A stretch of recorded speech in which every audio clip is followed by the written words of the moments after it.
Welcome back to Heartwood Abyss.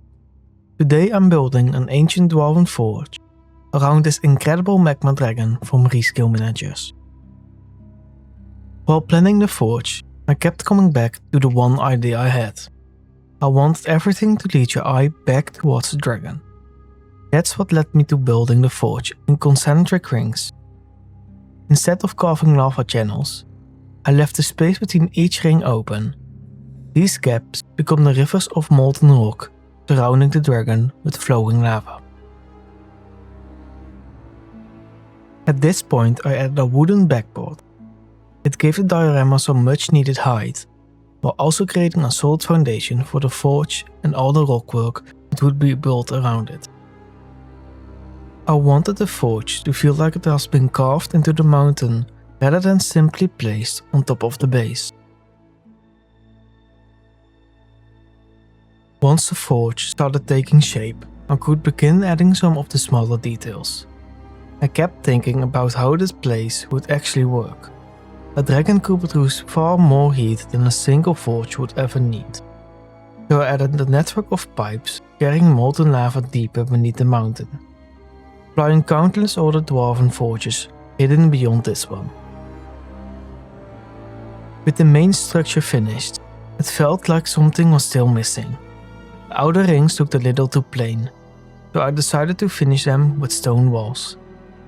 This was also my first time using green stuff world brick molds, and honestly, I can't recommend them enough. They saved me a huge amount of time while still giving the walls a rough handcrafted look.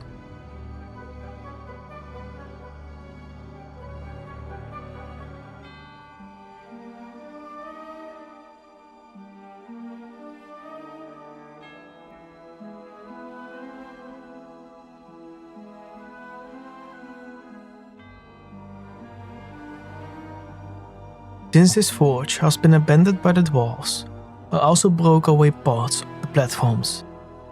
In my mind, years of neglect and the dragon constantly struggling against its prison slowly tore parts of the forge apart.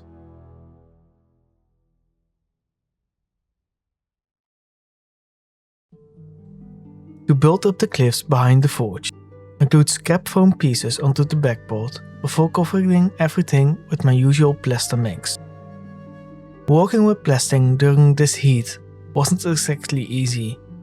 It dried much faster than normal, leaving very little time to shape the rocks before they hardened. Luckily, everything turned out pretty well in the end. After finishing the forge, I still felt like something was missing, so I printed a large goat head to sit above the furnace, along with 3 smaller anvils that would sit in front of the dragon. Small details like this help make the forge feel like a place that once was alive. With the plaster completely dry, it was time to carve in the textures of the natural rockwork.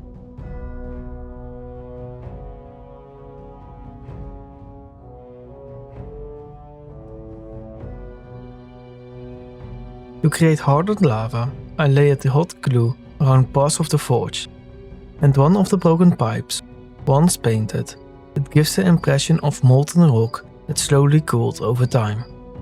The main structure complete, it was time to give everything a coat of black paint and Mod Podge to give it a hard protective layer. I drilled some small holes into the dragon itself and attached the chains directly into its body. I figured if the dwarves really wanted to imprison a creature like this, they wouldn't just wrap chains around it. They anchored them directly into the beast itself. Before painting, I scattered rubble, broken bricks, sand and smaller rocks across the forge to tie everything together. I also dipped a few small chains into watered down glue before placing them around the anvils, making it look like they had simply been left behind and the forge was abandoned. And now, the story.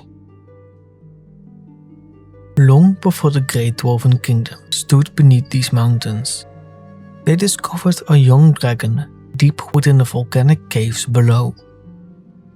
Rather than fearing the creature, they learned to live alongside it. They brought offerings of gold, gemstones and food.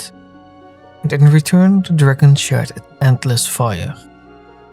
Together they forged weapons and armor unlike anything the world has ever seen. And the kingdom prospered. But prosperity soon became greed. The dwarves wanted more steel, more weapons, more power. Instead of asking the dragon for its gift, they took it. Massive chains were forged and driven into the dragon itself, binding the creature to the heart of the forge. What had once been a trusted ally became nothing more than a slave feeding the endless furnaces. Years became centuries. The dragon grew. So did its strength. One by one, the ancient chains that had once held it began to fail, until eventually they snapped. The dwarves fled, abandoning the great kingdom they had spent generations building. But the dragon never left.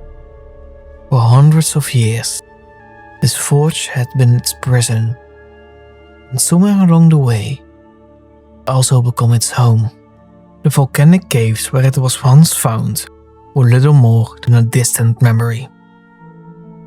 With the painting finished, there was only one thing left to do: bring the lava to life. For this, I mixed up a large batch of deep pore resin before splitting it into several smaller cups. That allowed me to tint each layer separately, starting with a deep red before moving to orange, yellow, and finally white. I also added a little black to help create some darker, cooling areas throughout the lava. Using a toothpick, I slowly put the different colors together, trying to recreate the movement of flowing molten rock. Unfortunately, just like the plaster earlier in the build, the heat had other plans. The resin behaved quite differently than I was used to, making it much harder to blend the colors the way I had imagined. Even so, once everything had cured, I was really happy with the final result.